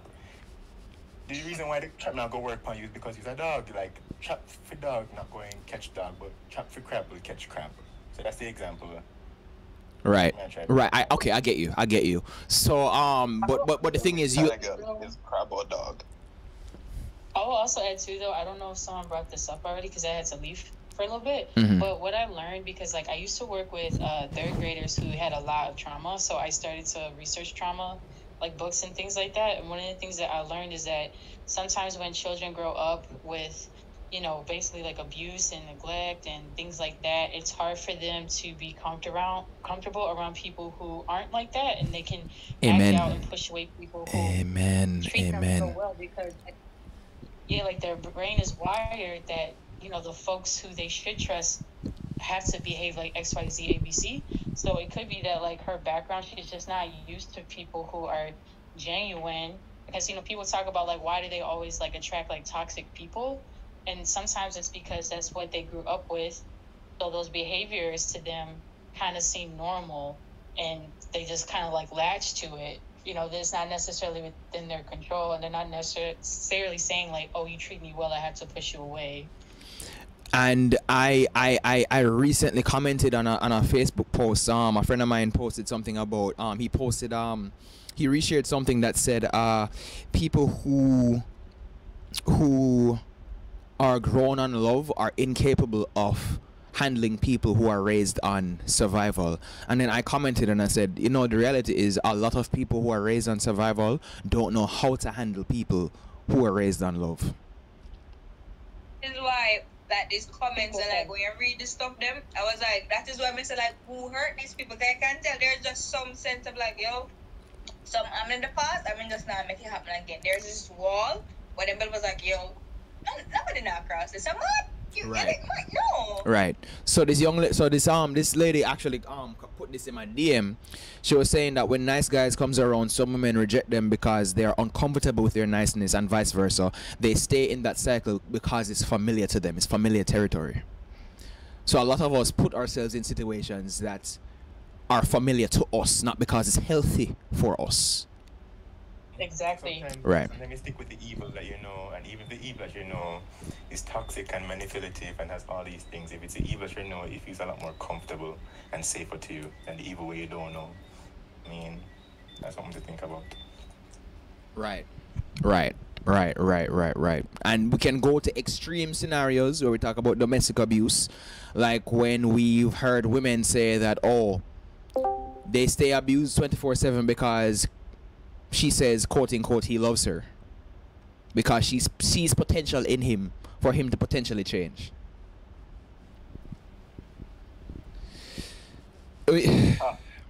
We've seen that, right?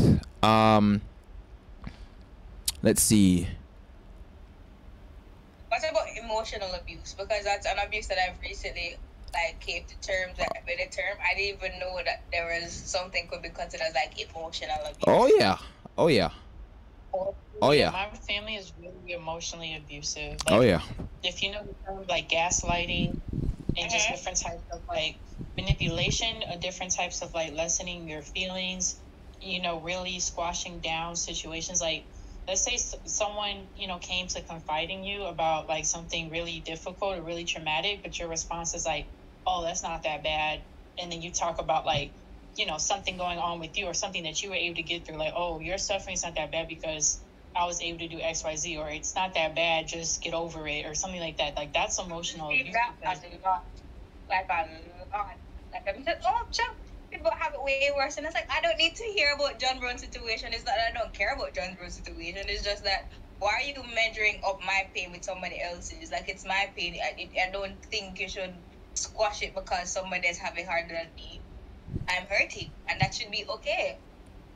Yeah, or like one thing my mom would do is she would make up stuff. Like, okay, so my sister been trying to go to school for like a while, but I graduated already. So like in the U.S., like you can fill out what's called like FAFSA, if your parents are up to date on like their taxes. So like if they paid their federal taxes and everything, you can fill out FAFSA to try to get grants or student loans, right? So it didn't affect me because I graduated already and I'm old enough to where I don't need my parents' info. But my mom sat there. My sister was like crying because she's been trying so long to like start school. My mom sat there and was talking about how like she doesn't need to do her taxes from like years back, that she doesn't need my parents' information to go to school. And none of this is true. Like in the U.S., you have to use your parents' information until you're 23, and my sister's 19. Absolutely true. So Absolutely true. Yeah, so I go there and I'm actually like, no, like she's right, because like I'm in school right now. I'm in graduate school. And so, like, you know, I did my FAFSA and stuff for graduate school. And my mom was like, no, the pandemic changed things. She needs to file as an independent and just get out of my face.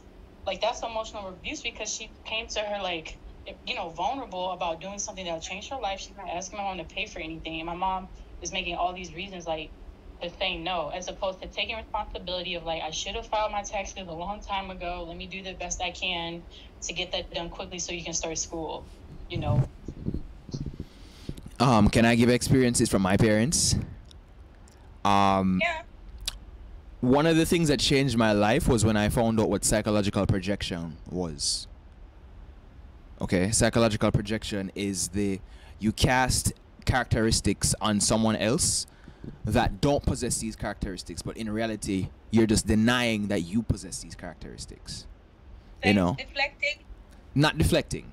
It's like, argument's sake, I have a big head. I don't want to admit that I have a big head. But I'm teasing other people because they have a big head. Oh, so it's like, hold on. I'm trying to understand. So it's like bullying. It's like, okay. Right? Hold on. Let me give a more specific scenario about a girl who I cut off. She accused me of not communicating with her. I said, what are you talking about? I looked for the receipts. I said, I've been reaching out to you for the past few days. Right here, right here, right here. And you did not respond to me. I stopped talking to you because I realized that me trying to reach out to you, you weren't responding to me. So what do you mean by I'm not communicating with you? Her excuse was, oh, she deleted WhatsApp. How the hell am I supposed to know that? So I told her straight up, you're projecting your issues with communication on me because you're trash at communicating. I get it. Right. I get it now. Right. Parents do that a lot. Right? So you have to be very careful, especially my father is someone who used to deflect emotions. I had to bring it up to his attention because I had to put my foot down on him one day. Not literally, but I had to say to him, say, yo, you're someone who whenever someone pisses you off, you take it out on people who have nothing to do with it. Stop. And I call him out every time it happens. Right? So there's my mother. Oh Lord! Before me and my mother were on good terms, I found out that my mother, after she cheated on my dad, was trying to get me to live with her in the United States so that she could legally file for me as a dependent, so I could be her tax break.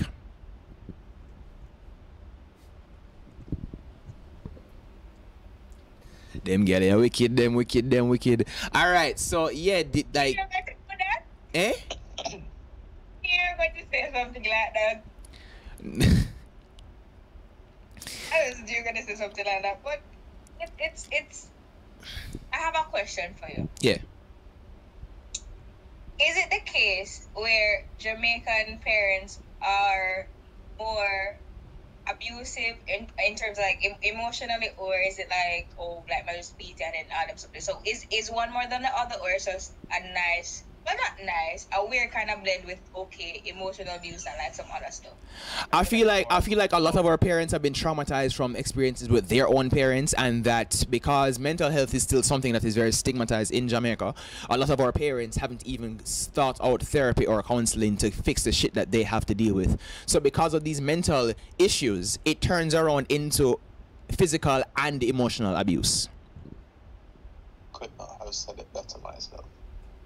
Yeah, we don't talk about these things. We don't get taught these things. we have to like go out and learn, right? Like so many of us to change that, like you know, some people say like generational curses. I also say like family karma. Like I kind of use those like interchangeably. Like in order to like break from that, like as young people, we have to like seek out and find so much information, go to therapy, learn so much things about behavior because it was never taught to us.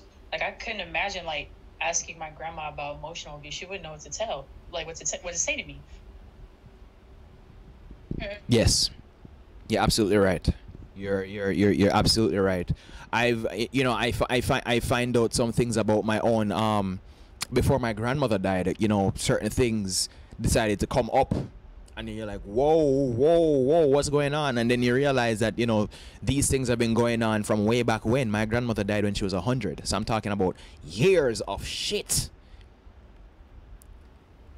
And if you think things are bad now, imagine all 70 odd years ago when she was rearing children, and these children became our parents. Said last week, every single Jamaican needs therapy. Yes, I agree. I agree. As someone who's from Jamaica, and you know, I'm so passionate about the topic, I fully agree. So the thing is, like with my father, my dad is what you would describe as somebody that is very active and like for exercise and all that stuff there. And for him, that's a way how he lets out his anger and him, like if him and mama get in an argument with them, walk with that thing. I found out that who I call grandma isn't actually my grandma, but his aunt. And that his mother basically gave him away when he was 5, and ever since then he has resented her. So he didn't grow up with his mother. His father died when he was like 4 or 5. So he only grew up with like him auntie and call mommy. And sometimes when I hear like some of the things I used to say, I'm like, you are so hurt, and I have no idea how hurt you are. You just close it off, and I'm like, look at such physical way. Look at him. He's a very strong man, but he's so emotionally broken about this one thing that happened to him that he doesn't even want to talk about it. And because of that, he said that he wants to be heavily involved in his children's life. Yes. So certain things like him don't do. Like if I don't know the case. He doesn't know the case why mother give him away, and just feel like say mother never love him, just give him away. He said he would never do that, and that's why like he tries to be very active in his kid's life. When I look at that, that's trauma, and because of that, he doesn't know. Well, I don't know anybody with my last name. My last name is Cohen. God bless it if I know nobody named so. You don't really know him people. You only know him auntie and them kind of people. But it's just sad to say that when you were 4, your mother gave her because she couldn't afford or some stuff, right? And she just say, Mr. Give away to my sister, and that's it.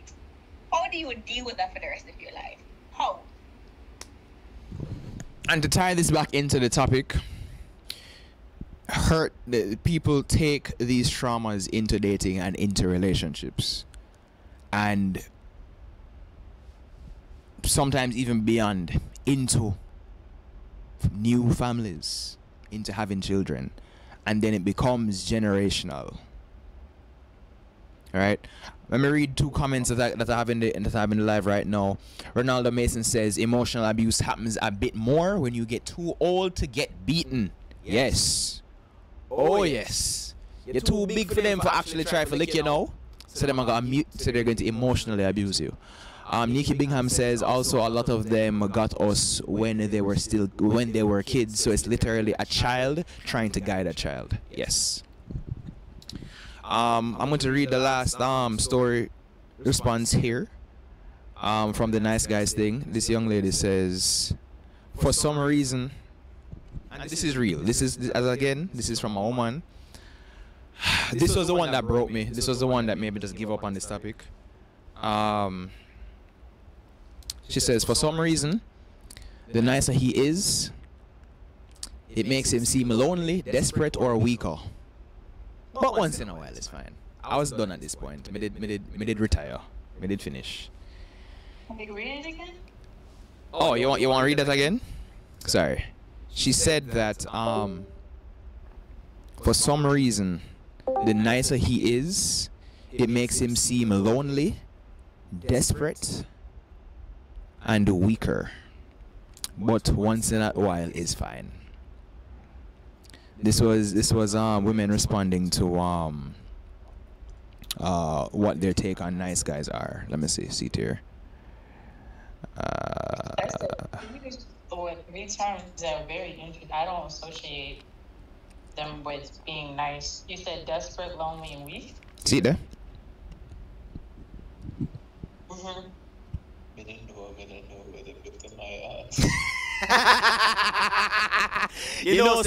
I really Blackheart was my breakup song. Blackheart, I was blasting Blackheart when I got out of my last relationship. So yeah. I know. Because I watched your video for a long time, and I noticed, and I was like, man, is this okay?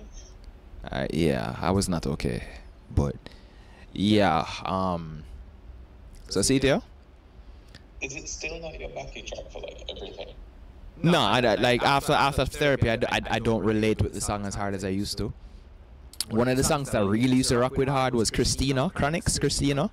Christina is, if you don't know Christina, basically Christina is a song about a girl that used to be in Chronics' life that used to judge him for his career path. And now him basically assure her, say, yo, I'm a superstar now. You get me, I say? When I my guidance counselor recommended that to me with this guy, I like back. And just because I was just, let's just say I was just unique and I was very weird.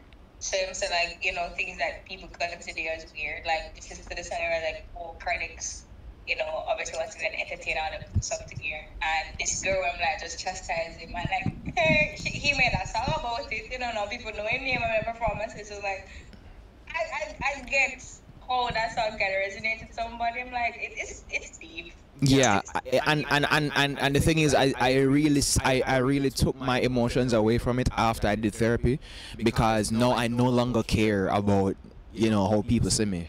I really don't care about showing up in the X's. I really don't care about trying to show them that I'm where I am right now. I don't care. You know what I mean? But that was a song that I really did rock with. Well, it's a Clara K, some individual act nice. I already addressed that. You probably come late. I talk about the wolf in sheep's clothing and the sheep in wolf's clothing and everything already.